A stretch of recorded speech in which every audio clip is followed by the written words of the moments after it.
अगला पद देखिए, उधो जाहो तुम ही हम जाने। उधो जाओ तुम ही हम जाने, श्याम तुम्हें यहाँ को नहीं पठयो, तुम तो बीच भुलाने। ब्रज नारिन सो योग कहत हो, बात कहत न ल जाने।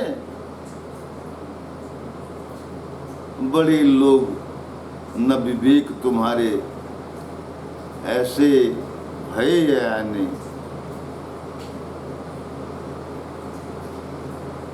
हमसो कही लई हम सही के, जिए गुण लेव सयाने।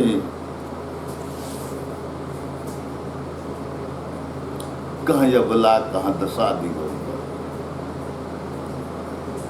कहाँ अबला कहाँ दशा दिगंबर, मस्त करो पहचाने। साच कहो तुमको अपनी सो, बूझती बात निदाने। सूर श्याम जब तुम्हें पठायो, तब नहीं कहूँ मुस्काने। सूर श्याम जब तुम्हें पठायो, तब नहीं कहूँ मुस्काने।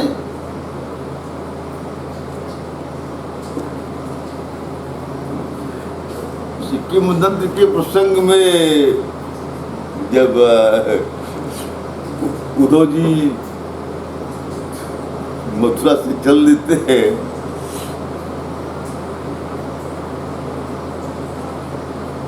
तो उनको ब्रज आता हुआ देख करके श्री कृष्ण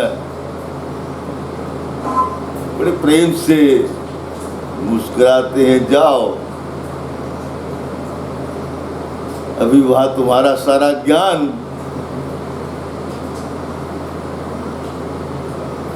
तुम्हारे ज्ञान का सारा अहंकार सब छूमंतर हो जाएगा।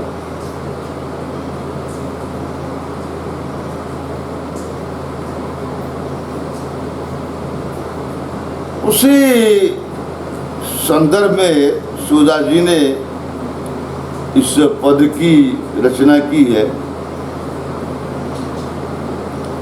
थोड़ा जानकारी के लिए जानने की, जैन धर्म में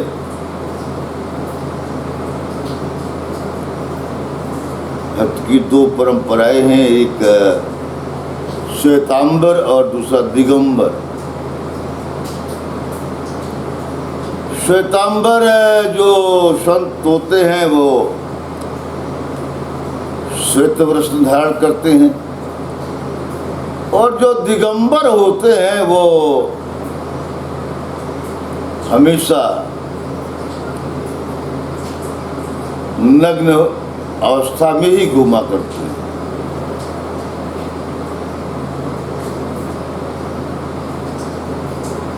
इसी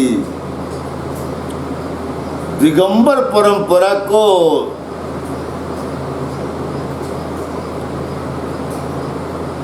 गोपियों ने अपना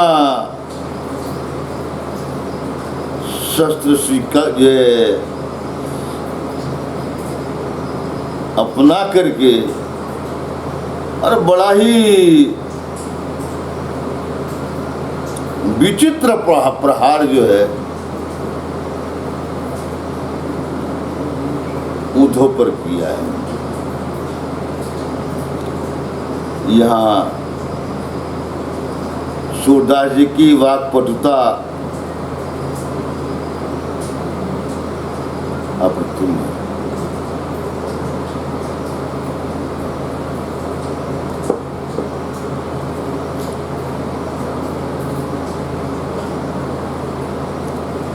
प्रसंग देखिए, जब उद्धव का ज्ञान, उनका उपदेश सुनते सुनते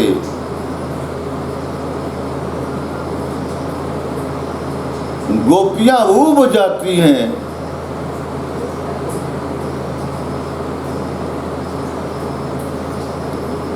तो वे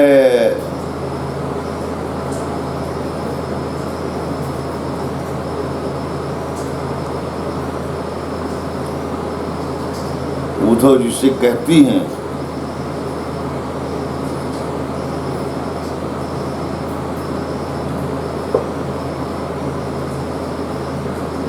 क्या कहती हैं व्याख्या में देखिए।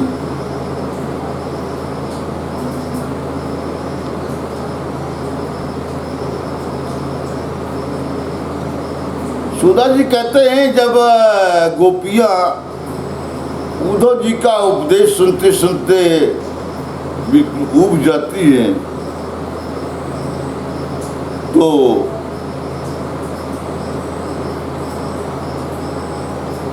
वह उन्हें अपने तर्क के द्वारा हमेशा हमेशा के लिए निरुत्तर कर देते। गोपियां कहती हैं उद्धव अब जाओ, बहुत सुन चुके हम तुम्हारा ये उपदेश, हमें तो लगता है कि श्री कृष्ण ने तुम्हें हम सबके बीच में भेजा ही नहीं है। तुम जा तो कहीं और रहे थे, लेकिन रास्ता भूल करके ब्रज चले आए।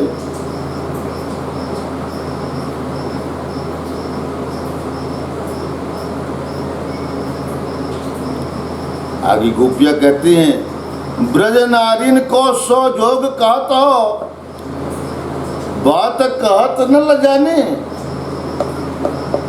हे उद्धव, हम ब्रज नारियों को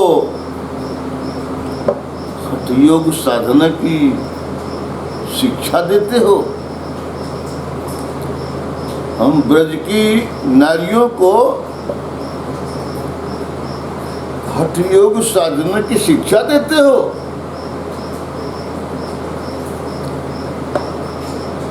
तुम्हें कहते हुए भी शर्म नहीं आती।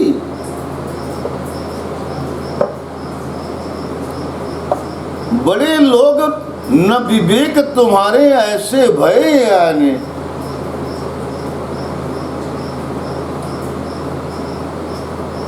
बड़े आदमी हो, बड़े ज्ञानी हो, लेकिन तुम्हारे भीतर कहीं बुद्धि तो है लेकिन विवेक नाम की कोई चीज नहीं है। और ऐसा ही विवेकहीन पुरुष जो है किसी मूर्ख से कम नहीं होता है।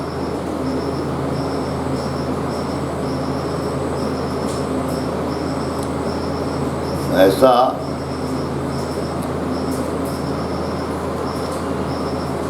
बुद्धिमान लेकिन विवेकहीन व्यक्ति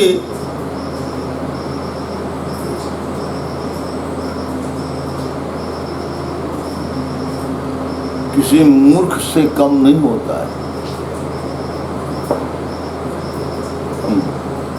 गोपियां उपहास करते हुए कहती हैं हम सो कही लई हम सही के जिये गुनी लेव सयाने। उद्धव, आप तो भगवान श्री कृष्ण के मित्र हो और इसलिए हमारे अतिथि हो, इसीलिए आपसे कहते हैं कि हम ब्रज नारियों से ये हठ योग साधना का उपदेश जो तुमने दिया, हम सब सुन लिए, सह लिए, लेकिन हे उद्धव, हे ज्ञानी पुरुष,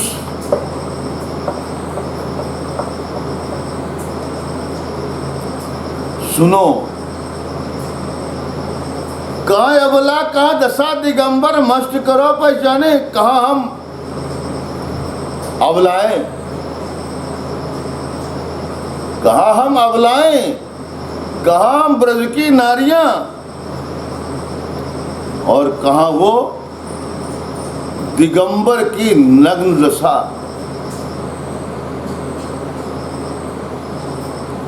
कहाँ हम ब्रज की नारियां और कहाँ वो दिगंबर की नग्न दशा।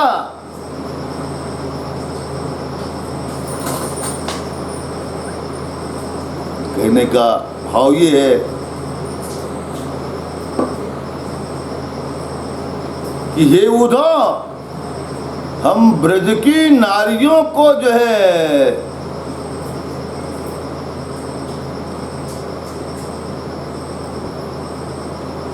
नग्न अवस्था में गली गली घूमने की शिक्षा देते हो, तुम्हें शर्म नहीं आती है?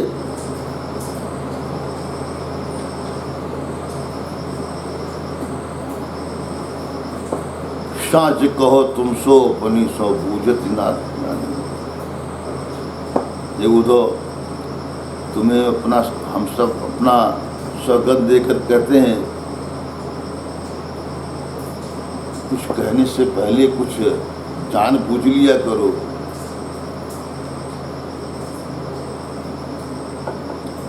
सूरदास जी कहते हैं, सूर श्याम जब तुम्हें पठायो तब नहीं कहूँ उसकाने। गोपिया कहती है, उद्धव जी,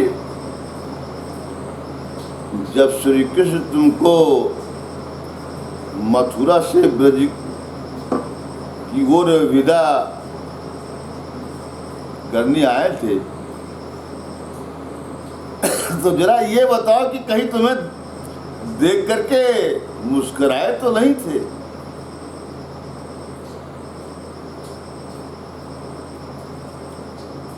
सूर श्याम जब तुम्हें पठायो तब नहीं कहूँ मुस्काने।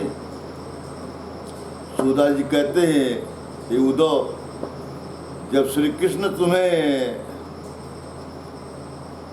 ब्रज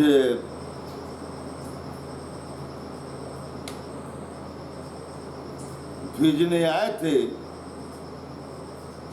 तो तुम्हारे चलते समय तुम्हारे पीठ के पीछे मुस्कुराए तो नहीं थे?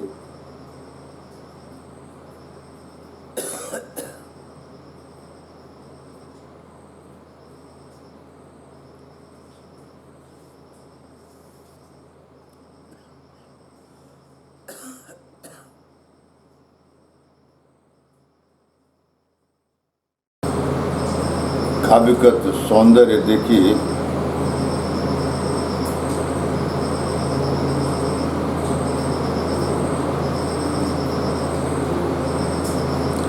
प्रस्तुत पद में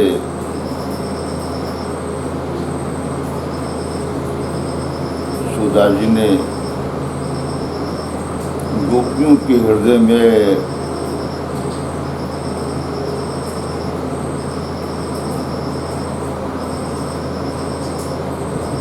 श्री कृष्ण के प्रति अटूट प्रेम की भावना का बड़ा सुंदर और सार्थक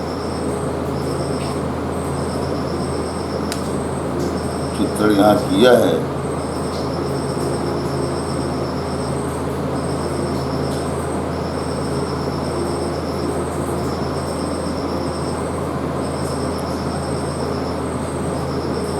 प्रस्तुत पद के अनुसार गोपियों का ये मानना है कि श्री कृष्ण को हमारे प्रेम में अटूट विश्वास है। उन्होंने उद्धव जी को उनके ज्ञान के अहंकार को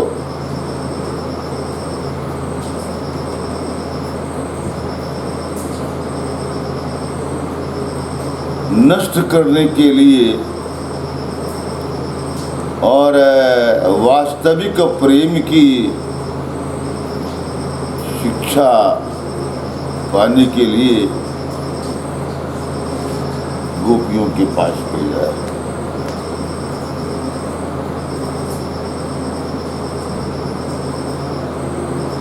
दूसरा देखिए,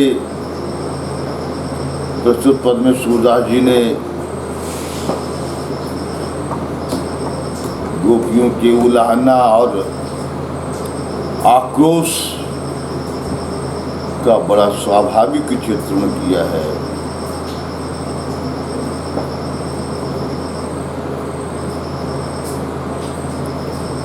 और गोपियों की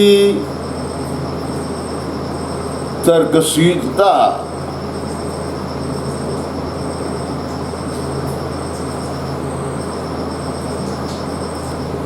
प्रस्तुत पद में विशेष रूप से द्रष्टव्य है।